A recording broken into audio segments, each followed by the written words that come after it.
smooth muscle, the situation is quite different.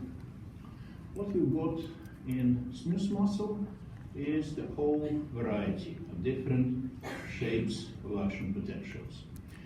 And this is not surprising, or in some of them, as I said, no action potentials at all.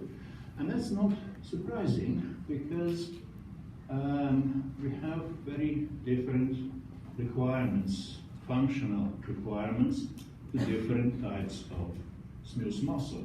One had to contract similar to the heart, for example. The example is ureter. The function is to provide peristaltic wave to push urine from the kidney to urinary bladder. So it has to be more or less phasic. And it generates action potentials similar to cardiac myocytes. There's a few peaks here, maybe, but basically prolonged action potential.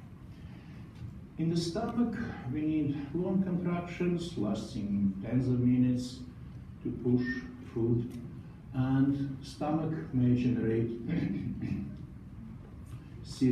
prolonged plateau or series of action potentials. The same is in the gut, in small intestine, in colon. So these generate bursts of action potentials, and often these bursts are imposed on the slow wave, slow depolarization. Sometimes we don't see bursts, just slow waves, like in here, in canine colon, and in canine small intestine. The majority are looking like this. These are original records from different papers, and the schematic shown here highlights the combination of two shapes, slow waves and peak action potentials on top of these slow waves.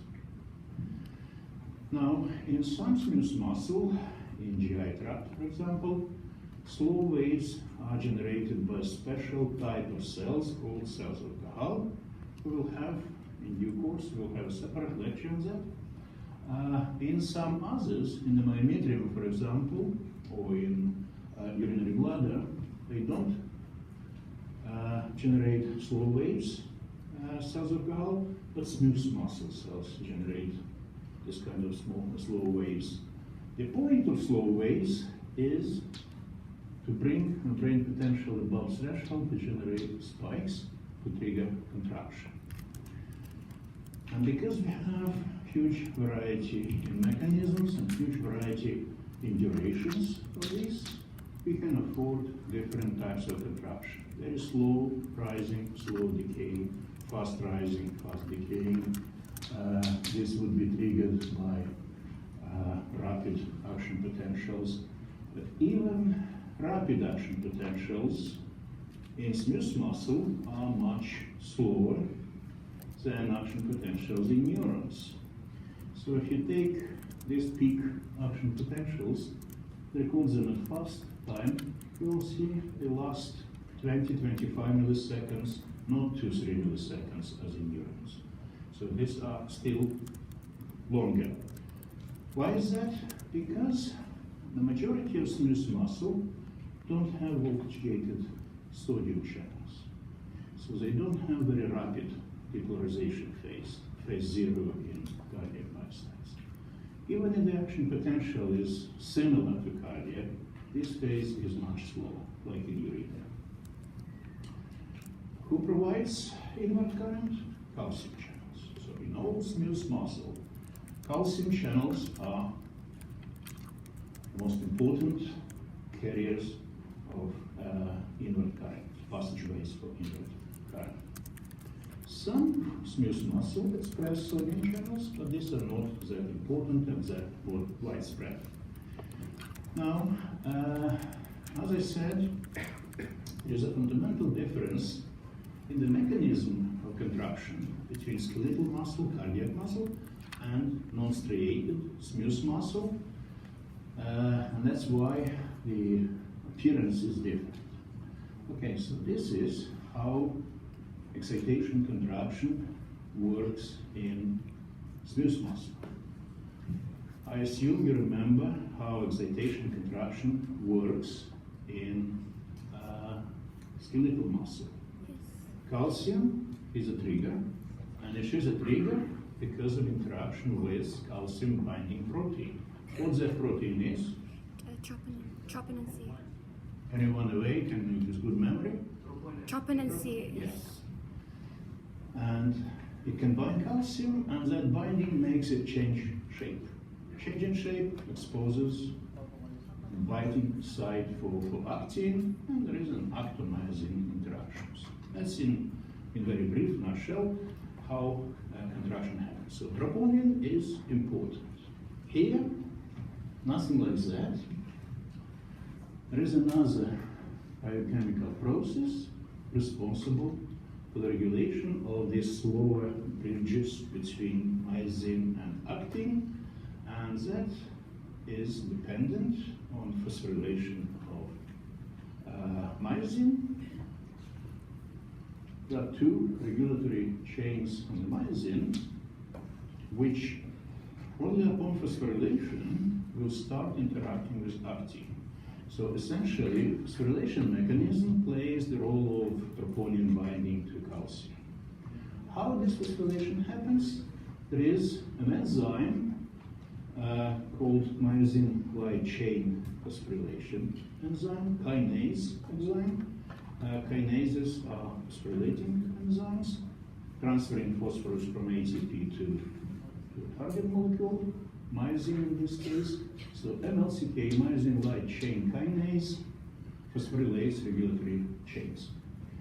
But it is inactive at resting conditions, and it can only be activated by calmodulin, which is also inactive. So in skeletal muscle, the activation of the whole cascade will happen if you activate calmodulin. Okay? And calmodulin is activated by interaction with calcium. So in skeletal muscle, instead of troponin, calcium binding is provided by calmodulin. So when we have inactive myosin light chain kinase, we can activate it by binding calcium to calmodulin, and that binding will activate myosin light chain kinase, which will phosphorylate cross bridges, and in phosphorylated state, they can bind to actin, undergo power stroke, Kourig action, burn ATP, dissociate, bind again, and so on. So this cycle will continue, attachment, detachment of myosin to actin, as long as myosin light chain kinase is phosphorylating light chains. How do we relax it? How do we reverse all this? We stop calcium entering the cell, and we remove calcium from cytoplasm. So it will dissociate from calmodulin, and there will be no longer activation of myosin light chain kinase and no longer phosphorylation. But some of the myosin molecules are phosphorylated already. So what do we do with that? There is another enzyme, phosphatase, which chops away that phosphate, and it's more or less active all the time. So if you stop phosphorylation, dephosphorylation will happen. You start phosphorylation again, there is increase in phosphorylated enzyme, and phosphatase is working away slowly but surely. So as soon as you decrease activity of myosin light chain, relaxation will happen. This is important. This is important to realize that we have some constant dephosphorylation, and that dephosphorylation is done by an enzyme. That opens the possibility for additional regulation. If you make that phosphatase work harder, then despite phosphorylation activity of myosin light chain, you will have very little increase in phosphorylated myosin, slow contraction. Usually, it's the other way around. Many signal transduction pathways decrease the activity of phosphatase. So with the same level of phosphorylation, we have stronger and longer lasting muscle tone. So we don't have to run the whole machinery again, tone may persist. And that's what happens in the vessels, maintaining blood pressure, That's what happens in the sphincter, tonic smooth muscle that contracts for a long time. This kind of regulation. Regulation is known as changes in calcium sensitivity. Because if you play with phosphatase, decrease its activity, it will look like the muscle becomes more sensitive to calcium. With the same concentration of calmodulin, myosin light chain kinase, all other parameters the same, amount of calcium entering the cell will produce stronger interruptions. So that's the most fundamental difference. And another one is the source of calcium. Remember, in skeletal muscle, all calcium comes from sarcoplasmic reticulum. And that reticulum releases calcium through ryanodine receptors, which are governed by calcium channels directly linked to ryanodine receptors. So when calcium channels open, they pull the gate on the ryanodine receptor. But here we have two sources, one reticulum, another one extracellular space. So the calcium ions coming through L-type calcium channels form a very important proportion of total calcium, bigger than the release.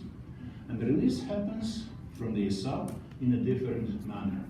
It's not direct activation of ryanodine receptors by calcium channel. It's by calcium ions. So you have to have increased concentration of calcium near ryanodine receptors to allow calcium release. The process is called calcium-induced calcium release, which is important, most important in cardiac myocytes. It's less important in smooth muscle, but in some of them it plays a role.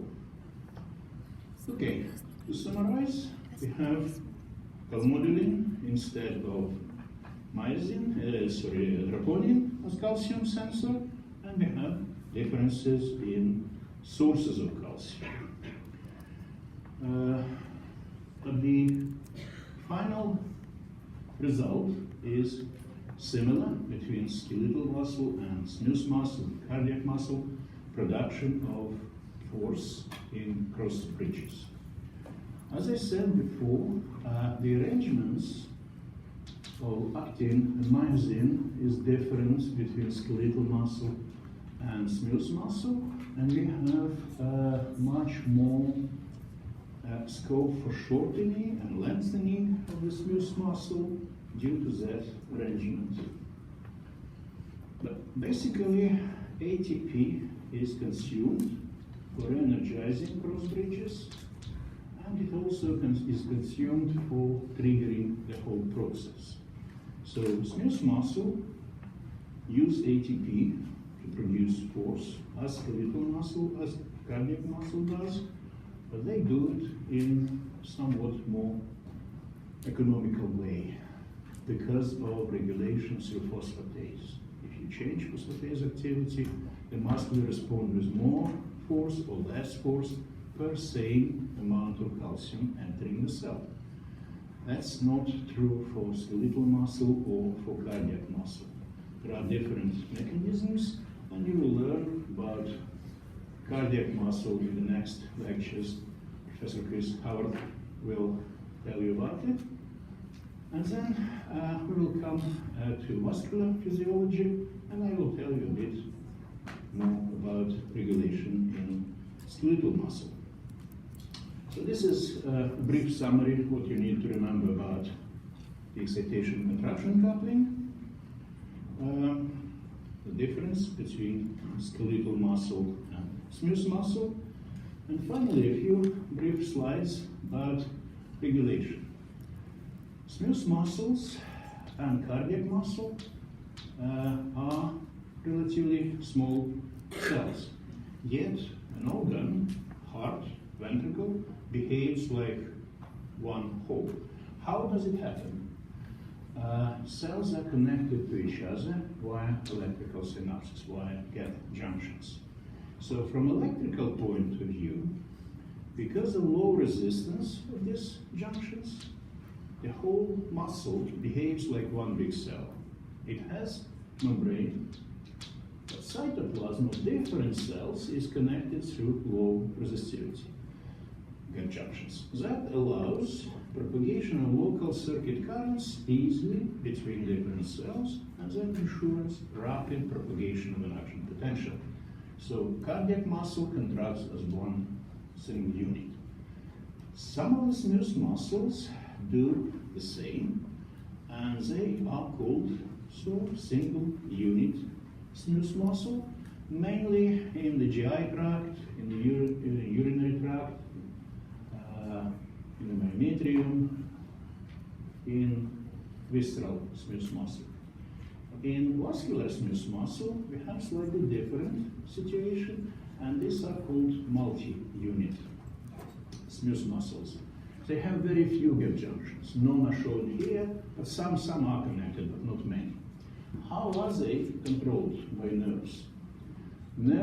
Motor nerve, innervating the smooth muscle, contacts many cells. It branches and makes contact with several cells, and each cell may have inputs from several branches, so that ensure that the muscle will contract when the nerve is excited.